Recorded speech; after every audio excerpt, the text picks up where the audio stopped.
assuming, yeah, I know y'all. I'm assuming most of y'all are freshmen and sophomores. Am I right? Correct. Freshmen and sophomores say yeah! Yeah! Yeah, there's a lot of you. Yeah. So let me, Connor Fogarty?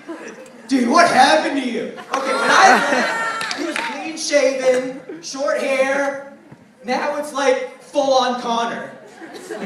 Like, I don't know what's up with that, but okay. So, let me introduce myself.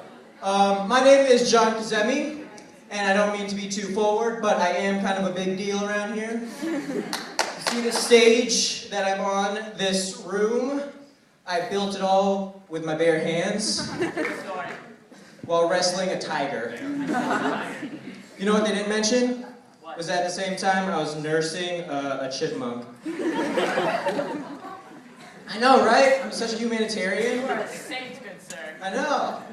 But I left, and now I go to Indiana University. Yeah! Which, might I mention, just beat #1 Kentucky in basketball. Yeah. Yeah. We're the best people, okay? We're the best. But it's weird being back, because I'm in business school now, and we're taught not to like the environment. And so being back in all these buildings, I feel like I'm out of place. I feel like if I enter a room, it's going to start closing in. Recycle. No! Walls keep coming in. Recycle. It's not economically efficient. And it starts closing in. That's what I feel like when I go here. These buildings are not nice. Okay? It's not cool. But I mean, it's great being back. I like Indiana. One of the things I don't like, though, is the cold. It's kind of warm out here. Over there, most of my stuff is sort of like built for the East Coast. So whenever I wake up in the morning, I go to my car, and there's this frost on the windshield. You know, it's like typical frost. So I hop in the car, turn it on, put on the defroster, and I wait.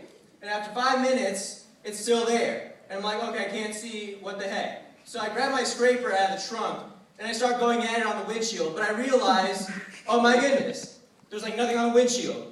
So I go inside my car, and I start feeling up the windshield, and all the ice is on the inside. And I don't know what's going on. So I take my scraper, and I start scraping in at the inside of my car. This dude walks out of his apartment and starts looking at me. He just stops, and he stares. And I look at him, and I'm like, what, doesn't snow in your car?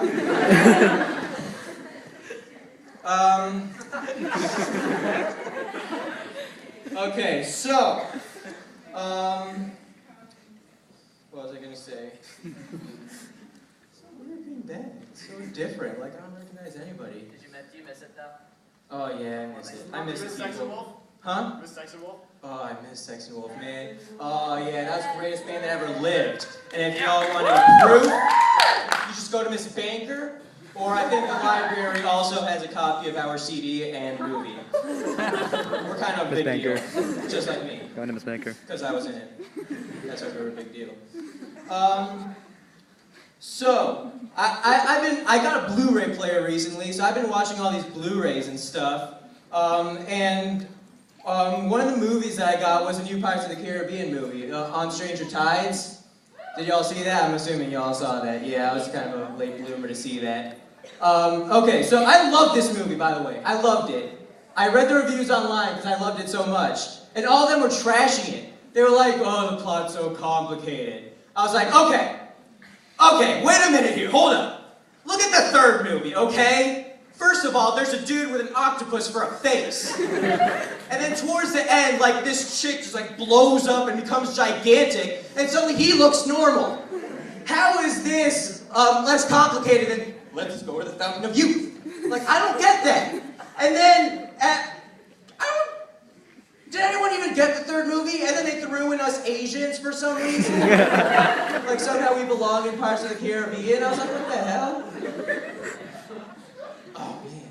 I can't wait for the next one, though. That's going to be awesome. And also Titanic 3D. Oh, I can't wait till Titanic 3D. I love Titanic. Oh, man, it's so great.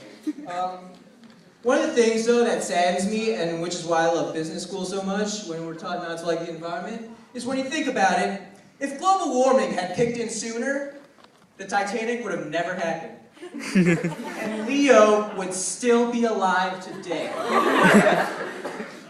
because if the icebergs melted, can't scrape a ship on water. So they'd still be alive, and then we wouldn't have to have those agonizing conversations of why Rose couldn't just scoot over on the place I could live. I mean, honestly, okay, look. Okay, so this dude is like clinging on for dear life, like suffering from hypothermia. And she's like, oh, it's so uncomfortable. Oh my gosh.